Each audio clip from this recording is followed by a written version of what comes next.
Headline sponsored by Bhuttico Kullu shawl. Bhuttico Kullu शॉलों की दुनिया में अपनी अलग पहचान बनाने वाली एक सफल बुनकर सहकारी सभा। पीएम ने एक्टिव केस फाइंडिंग अभियान को लेकर की मुख्यमंत्री जयराम की सराहना। पीएम से सीएम ने कहा भविष्य में विकट स्थिति से निपटने के लिए पर्याप्त वॉलंटियर्स करवाएं उपलब्ध। वहीं प्रदेश में 40 इंसान कोरोना पॉजिटिव, 25 व्यक्ति को नेगेटिव पाए जाने के बाद स्वस्थ होकर भेजा घर। कोरोना महामारी के बीच राजनीति गलियारे गर्म। भाजपा प्रदेश अध्यक्ष ने मुकेश अग्निहोत्री को लिए आड़े हाथ। कहा कोरोना की विकट स्थिति में भी कोई मौका नहीं छोड़ रहे मुकेश बेचैन कि कैसे बयानबाजी की होड़ में निकल जाएं आगे। सरकार के फैसले का भी लेते हैं श्रेय। पहाड़ी इलाकों में ओलावृष्टि किसानों के लिए बनी मुसीबत। प्याज, लहसुन, टमाटर की फसल बारिश से खराब होने की कगार पर। ज्यादातर किसान खेती पर निर्भर। बीती रात की बारिश की मार से किसानों का उभरना मुश्किल। और हिमाचल प्रदेश में 4 घंटे की रियायत के बाद राज्य के कई जिलों में सोशल डिस्टेंसिंग की सरेआम उड़ी धज्जियां। कुछ लोगों ने पहने थे मास्क, कुछ लोगों ने आदेशों को दिखाया ठेंगा। बाजारों में 10 बजे से भारी संख्या में देखी गई गाड़ियां, पुलिस रह गई ताकती। नमस्कार, स्वागत है आपका HP 24/7 में। मैं हूं आपके साथ परी शर्मा और शुरुआत राजधानी से। प्रधानमंत्री नरेंद्र मोदी ने विभिन्न राज्यों के मुख्यमंत्री के साथ वीडियो कॉन्फ्रेंस की अध्यक्षता करते हुए हिमाचल प्रदेश में एक्टिव केस फाइंडिंग अभियान को प्रभावी रूप से चलाने के लिए मुख्यमंत्री जयराम ठाकुर के प्रयासों की सराहना की। इस अभियान से प्रदेश के लोगों में इन्फ्लुएंजा जैसी बीमारी के लक्षणों की स्क्रीनिंग करने में सहायता मिली है।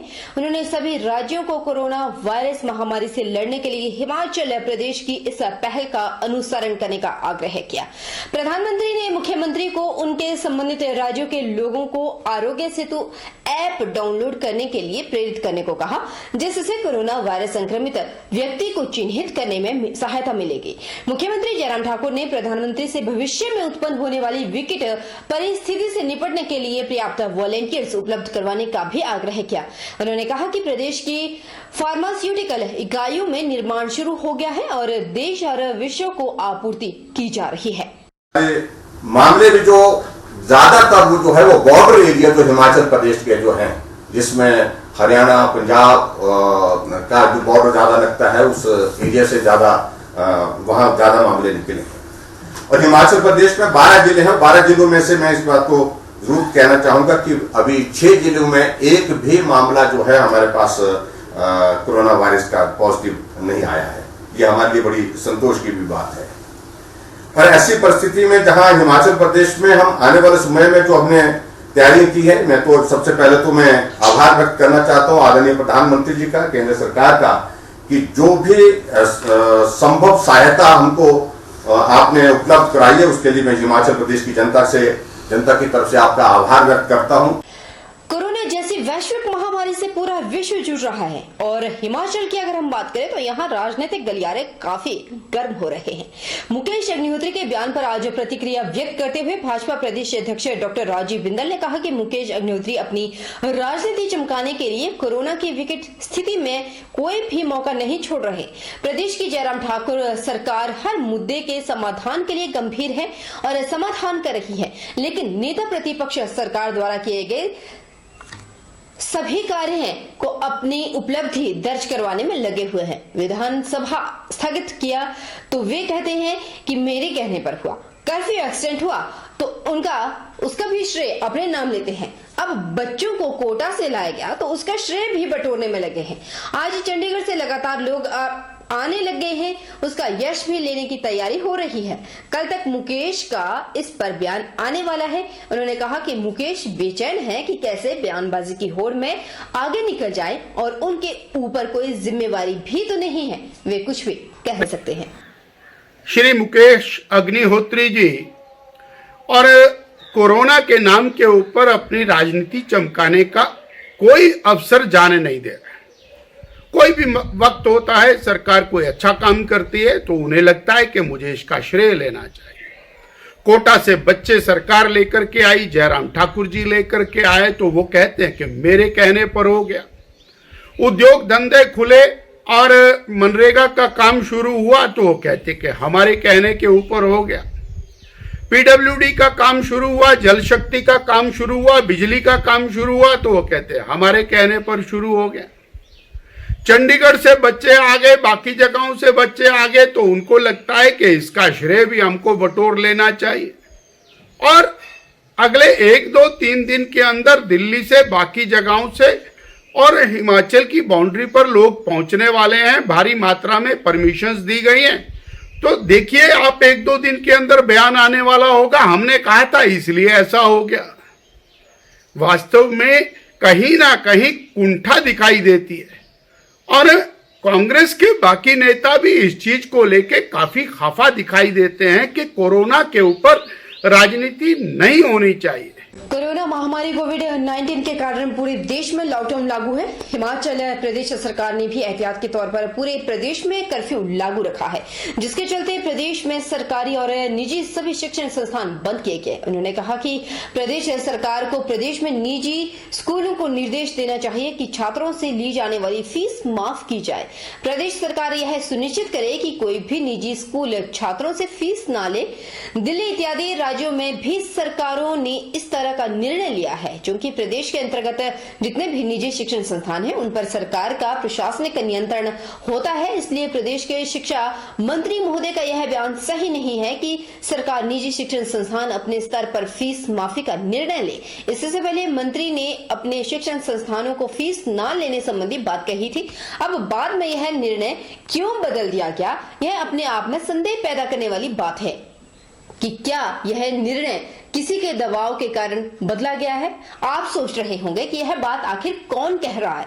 यह बात कही है कांग्रेस के वरिष्ठ नेता और नैना देवी के विधायक रामलाल ठाकुर। हिमाचल प्रदेश के जो शिक्षा मंत्री है, उन्होंने पहले तो कहा कि ये 3 महीने की फीस जो है वो प्राइवेट स्कूलों में भी नहीं ली जाएगी। अब एकाएक जो है बयान आ गया कि सरकार उसमें जो है वो दखल नहीं दे सकती क्योंकि वो प्राइवेट स्कूल है। मैं मंत्री से जानना चाहूँगा कि जब पूरे हिंदुस्तान में और जब प्रधानमंत्री जी ने जो आदेश किया, सेंट्रल गवर्नमेंट ने आदेश किया, उसके मुताबिक ये जो आज बीमारी पूरे हिंदुस्तान में क्या पूरी दुनिया में फैली है, जिसमें मैं कहूँगा कि हिमाचल प्रदेश भी अछूता नहीं रहा है, तो मैं उनसे ये पूछना चाहूँगा कि जब बाकी जगह पे वहाँ की सरकारों ने ये आदेश कर दिया कि भाई प्राइवेट स्कूल के बच्चों से भी फीस नहीं ली जाएगी, तो अब हिमाचल प्रदेश के शिक्षा मंत्री क्यों पलट गए? हिमाचल प्रदेश सरकार के द्वारा कोरोना वायरस के संक्रमण को फैलने से रोकने के लिए प्रदेश भर में 3 मई तक दूसरा कर्फ्यू लागू किया गया। वहीं प्रदेश सरकार केंद्रीय गृह मंत्रालय के निर्देशानुसार चरणबद्ध तरीके से कर्फ्यू में ढील का समय बढ़ा रही है ताकि लोगों को राहत मिल सके। हिमाचल प्रदेश सरकार के द्वारा कर्फ्यू में ढील का समय 3 घंटे से 4 घंटे कर दिया गया है और सुबह के समय मॉर्निंग वॉक के लिए लोगों को कर्फ्यू में ढील दी गई है ताकि लोग अपने स्वास्थ्य के मद्देनजर सुबह के समय मॉर्निंग वॉक कर सकें और अपने स्वास्थ्य को बेहतर रख सकें। वहीं स्थानीय लोगों ने अपनी प्रतिक्रिया व्यक्त करते हुए कहा कि सरकार के द्वारा कोरोना वायरस के प्रभाव के मद्देनजर कर्फ्यू में जो ढील दी गई है और मॉर्निंग वॉक के लिए भी सुबह के समय कर्फ्यू में ढील दी गई है, यह एक अच्छा कदम है। इससे लोग अपने स्वास्थ्य को बेहतर बना सकेंगे और स्वच्छ वातावरण का लुत्फ उठा सकेंगे। इससे लोगों को काफ़ी राहत मिलेगी और आज की परिस्थिति में जो शुद्ध वातावरण है उसका लाभ भी उठा सकेंगे। और अब धीरे धीरे जो लोगों का सहयोग है उसकी वजह में से कर्फ्यू में भी अब ढील जो है वो बढ़ाई जा रही है। जैसे 3 घंटे की जगह 4 घंटे कर दिया, ये भी एक पॉजिटिव स्टेप है, क्योंकि ये सारा निर्भर लोगों को ऊपर ही करता है कि अगर सोशल डिस्टेंसिंग बनाए रखेंगे और जो लोग कहीं ट्रैवल हिस्ट्री है उसको प्रशासन को या अपने आप सूचित करेंगे तो सबके फायदे के लिए बात है। अच्छी बात है, लोग घरों में भी कैद होकर रह गए हैं, तो इसलिए जो बीमार हैं या जिनको आदत है मॉर्निंग वॉक की, उनके लिए अच्छा हो गया कि सुबह मॉर्निंग वॉक पर जा सकते हैं, बट उनको सोशल डिस्टेंसिंग मेंटेन करनी पड़ेगी। शासन ने जो 1 महीने के बाद मॉर्निंग वॉक के लिए सुबह जो ढील दी है, उससे लोगों को अच्छा फील होगा और लोग अपने आप को गुड फील करेंगे। वहीं रोटरी क्लब संस्था से जुड़े स्थानीय निवासी ML गुप्ता ने कहा कि जब से प्रदेश सरकार के द्वारा कर्फ्यू लागू किया गया है, तब से भी संस्था के सारे काम घर बैठकर ही ऑनलाइन कर रहे हैं और आवश्यक वस्तुओं की खरीदारी करने के लिए घर से बाहर निकलते समय मास्क जरूर पहनते हैं और सोशल डिस्टेंसिंग का पूरा ख्याल रखते हैं ताकि वे कोरोना वायरस के संक्रमण से बच सकें। मैं जो है संस्था से जुड़ा हूँ, रोटरी क्लब से, तो जो भी हमारी मीटिंग्स होती है वो अब हम जो है ऑनलाइन जो है मीटिंग जो है कर रहे हैं। कंप्यूटर पे ये अपना काम या मोबाइल पे जो मीटिंग कर रहे हैं। 27 तारीख से अप्रैल से ये जो है ढील जो है 1 घंटे के लिए बढ़ा दी गई है और इसके साथ साथ जो है जो सुबह की सैर के लिए जो हेल्थ के लिए ज़रूरी है तो उसको भी हमने जो है 5:30 बजे से 7 बजे तक जो है शुरू कर दिया गया है। पर इसमें जो है ख्याल जो है हम लोगों ने खुद रखना है।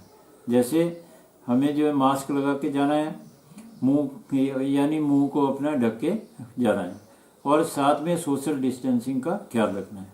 वहीं SHO सदर के नेतृत्व में पुलिस के जवान शहर की गलियों में गश्त करते हुए नजर आ रहे हैं।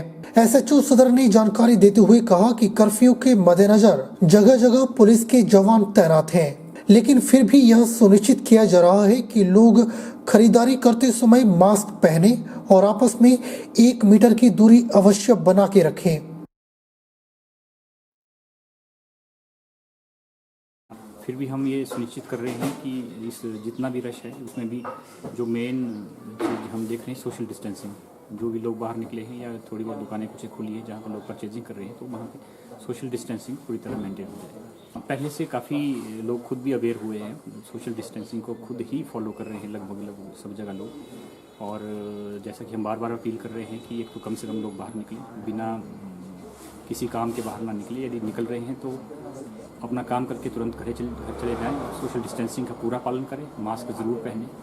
वैश्विक महामारी कोरोना के प्रकोप के लिए प्रशासन द्वारा सोमवार को कर्फ्यू में ढील दी गई है, लेकिन बावजूद उसके उपमंडल पद्धर में दुकानों के खुलने से बाजारों में काफी रौनक देखने को मिली। पद्धर बाजार में काफी संख्या में पूरे 1 महीने के बाद ग्राहकों ने दस्तक दी और जमकर खरीदारी भी की। सबसे बड़ी बात यह रही कि पद्धर बाजार में सुबह 10 बजे से ही भारी संख्या में गाड़ियों की आवाजाही देखने को मिली, जिसकी वजह से बाजार में एक समय ऐसा लगा कि कोई विशाल जलसा होने वाला है। बाजार में लोगों की भारी संख्या के कारण प्रशासन द्वारा निर्देशित सामाजिक दूरी की धज्जियां कुछ स्थानों पर सरेआम उड़ती हुई नजर आई। लोगों द्वारा सोशल डिस्टेंसिंग का खुले रूप से उल्लंघन किया गया। बाजार में आने वाले कुछ लोगों ने मास्क पहने थे, लेकिन कुछ लोगों द्वारा इन आदेशों को भी ठेंगा दिखाया गया। भारतीय स्टेट बैंक पद्धर, कटीपरी और अन्य बैंकों में आज बैंकों के बाहर भारी संख्या लोगों की लाइनें देखने को मिली। इसी बीच पुलिस कर्मियों ने बाजार में बिना मास्क के घूम रहे लोगों और वाहनों के पास न होने पर वापस भेजा और कई वाहनों के चालान भी काटे गए। वहीं पंडो बाजार में भी कुछ ऐसा ही मंजर देखने को मिला। अगर बात करें पंडो बाजार की तो पूरी तरह से 4 घंटे के लिए खोला गया। इस बीच पंडो के कुछ जगह में खूब भीड़ देखने को मिली। लोगों ने सोशल डिस्टेंस की सरेआम धज्जियां यहां पर भी उड़ाई। सोशल डिस्टेंस में दुकानदारों ने भी कोई रुचि और जागरूकता नहीं दिखाई और दर्जनों लोग बाजार में ऐसे ही घूमते हुए नजर आए, जिन्होंने ना ही मास्क लगाया था और ना ही सोशल डिस्टेंसिंग का ख्याल रखा। हालांकि इस पर पुलिस ने एक्शन तो लिया, लेकिन कुछ ऐसी जगह थी जिसमें ग्राहक बिल्कुल भी नजर नहीं आए। वहीं दुकानदारों ने भारत सरकार और हिमाचल सरकार का धन्यवाद किया। उन्होंने कहा कि मोदी ने अच्छे डिसीजन लिए हैं। अगर आगे भी उन्हें इस महामारी से लड़ने के लिए सरकार का और देश का साथ देना पड़े तो वह तैयार है। और कुछ जगहों पे ऐसा है, बहुत ज़्यादा पब्लिक घूम रही है जिनी रोड की तरफ। एक दुकान पे 10-10, ये हमारे कम्प्लेक्स में ये सामने वाली शॉप है, इनके ऊपर 10-10 बंदे खड़े हुए मैंने देखे। तो कृपया सोशल डिस्टेंसिंग को थोड़ा बढ़ाएं, लोग दूर दूर रहें और मास्क मुंह पे लगाएं, ऐसे जैसे मैंने लगा रखा है, या कोई गमछा या कोई कपड़ा, जो भी किसी के पास पॉसिबिलिटी है वो करें। ये नहीं है मुंह खोले हुए मास्क लगाए नहीं लोग चले हुए। उनका कम से कम 500 रुपये चालान करना चाहिए सरकार को। जो रुकेंगे छोटे से ब्रेक के लिए, ब्रेक के उस पार फौरन हाजिर होंगे मंडी हमारे साथ।